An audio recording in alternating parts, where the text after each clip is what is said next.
Құрметті оқушылар, сіздермен жақынырақ таныссақ, менің атым Георг Симон Оом. Мен 1789 жылдың 16 наурызында Германияның Эрланген қаласында дүниеге келдім. Эрланген университетінде оқуымды бастадым.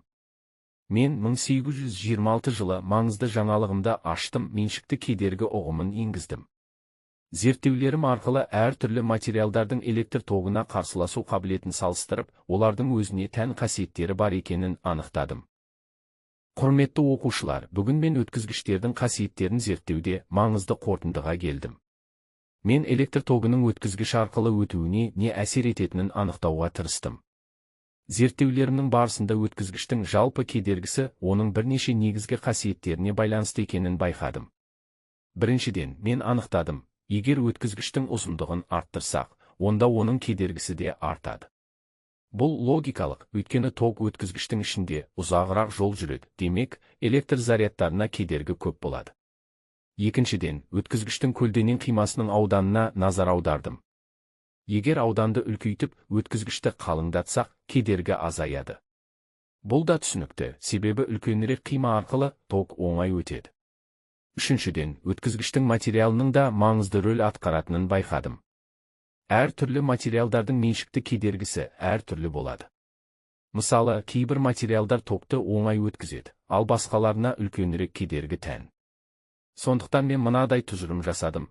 Өткізгіштің жалпы кедергісі оның ұзындығына, ауданына және меншікті кедергісіне тікелей байланысты.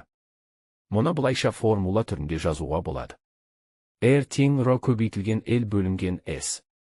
Мұнда R өткізгіштің жалпы кедергісі, ρ меншікті кедергі, L өткізгіштің ұзындығы, ал S оның көлденең қимасының ауданы. Міне, осылайша біз өткізгіштің кедергісін оның қасиеттеріне қарай бақылап, есептей аламыз.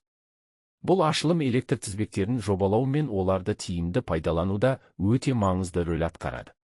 Құрметті достар, мен өткізгіштердің кедергісін зерттегенде, олардың әртүрлі жағдайларда қолданылатынын түсіндім.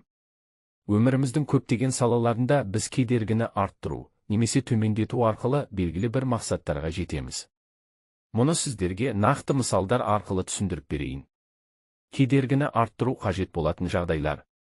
Егер біз жылу алуымыз қажет болса, мысалы, электр жылытқыштарын алайық. Мұндай құрылғыларда өткізгіштің кедергісі әдейі жоғары етіп жасалады. Неге? Себебі кедергі жоғары болған сайын өткізгіштен өтетін ток энергиясы жылуға айналады.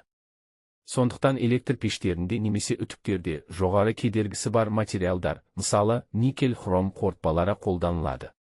Бұл материалдар ұзақ қызмет етеді және қажетті жылуды қамтамасыз етеді. Кедергіні төмендету қажет болатын жағдайлар. Енді керісінше, электр энергиясын қашықтыққа тиімді жеткізу үшін электр сымдарын қарастырайық. Бұл жағдайда бізге кедергіні мүмкіндігінше азайту қажет. Неге? Себебі жоғары кедергі энергияның көп бөлігін ысырапқа келеді.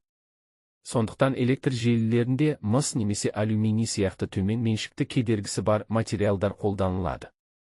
Мысалы, мыс сымдар қалалар мен зауыттарға электр энергиясын жоғалтпай жеткізу үшін қолданылады. Сымдардың түрлері және олардың қолданылуы.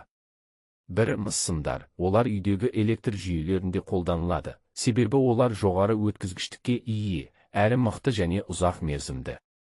2. Алюминий сымдар, бұл сымдар жеңіл болғандықтан электр энергиясын үлкен қашықтыққа жеткізу үшін электр бағаналарында пайдаланылады. 3. Никель-хром сымдар, олар жоғары кедергісі арқасында электр плиталар мен жылытқыштарда қолданылады. 4. Суперөткізгіштер, егер біз кедергіні мүлдем жоюды қаласақ, онда арнайы материалдар суперөткізгіштер қолданылады. Олар төмен температурада жұмыс істеп, ешқандай энергия жоғалтпайды. Мұндай материалдар болашақтың технологияларында, мысалы, магниттік левитация жүйелерінде қолданылады. Сонымен менің зерттеулерім тек теория үшін ғана емес, күнделікті өмірде де пайдалы екенін көріп тұрсыздар. Біз кедергіні қажетті жағдайға байланысты арттырып, немесе төмендетіп, электр энергиясын тиімді пайдалана аламыз. Бұл ғылымның адамзатқа тигізген нақты пайдасы деп білемін. Бүгінгі сабақты өздеріңе барынша қарапайым етіп түсіндірдім деп ойлаймын.